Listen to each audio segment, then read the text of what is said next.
અમદાવાદની SVP hospital બેદરકારીના આરોપ સાથેનો વિડીયો છે। એએમસી વિપક્ષી નેતાની આગેવાનીમાં એસવીપીમાં હોબાળો થયો છે। હોસ્પિટલમાં યોગ્ય સારવાર ન થતી હોવાનો વિડીયો વાયરલ છે। વિડીયોમાં યુવતીએ માતાને યોગ્ય સારવાર ન મળી હોવાનો પણ આરોપ લગાવ્યો છે।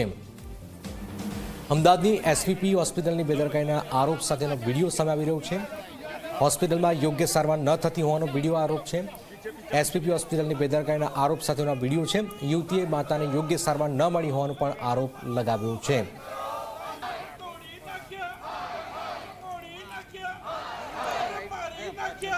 એસવીપી ની અંદર માતાને યોગ્ય સારવાર ન મળી હોવાનો આરોપ અને ત્યાર પછી વિરોધ વ્યક્ત કરાયો છે। વિડીયોમાં યુવતીએ આરોપ લગાવ્યા છે।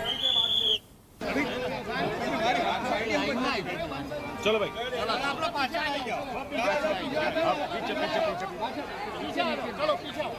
पीछे माताने योग्य सारवार न मળી હોવાના આરોપ સાથે આપ જોઈ રહ્યા છો વિપક્ષ પણ એમાં વિરોધ વ્યક્ત કર્યો છે। હલ્લાબોલ કર્યો છે।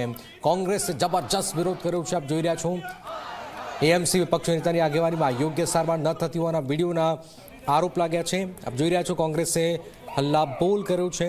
આ સ્થિતિની વચ્ચે આપ જોઈ રહ્યા છો જબરજસ્ત વિરોધ પ્રદર્શન। કોંગ્રેસના વિપક્ષી નેતા આક્રમક મોડમાં अन्य कॉर्पोरेटर आप જોઈ રહ્યા છો। एसपीपी हॉस्पिटल सामे आक्रोश व्यक्त कराया है। उसकी बेटी के साथ भी अन्याय किया गया। बार बार ये कहा गया कि आपकी मां का ब्रोंकोस्कोपी किया जाएगा, लेकिन वो ब्रोंकोस्कोपी नहीं करने में आई। बाद में कहा कि फिर की जाएगी, लेकिन कहीं ना कहीं ये बताता था कि डॉक्टर खुद कंफ्यूजन थे कि इनकी मां के साथ किस प्रकार का इलाज करना है।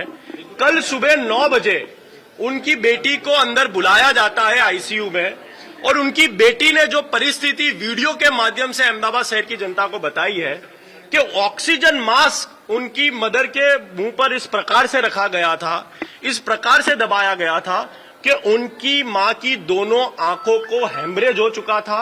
यानी ब्लड सर्कुलेशन नहीं पहुंचने के कारण उनकी आंखें काली पड़ चुकी थी। उस बेटी ने वीडियो में रो रो कर कहा है कि मेरी मां की आंखें चली गई है, मैं मेरी मां को अस्थमा के लिए लेकर आई थी।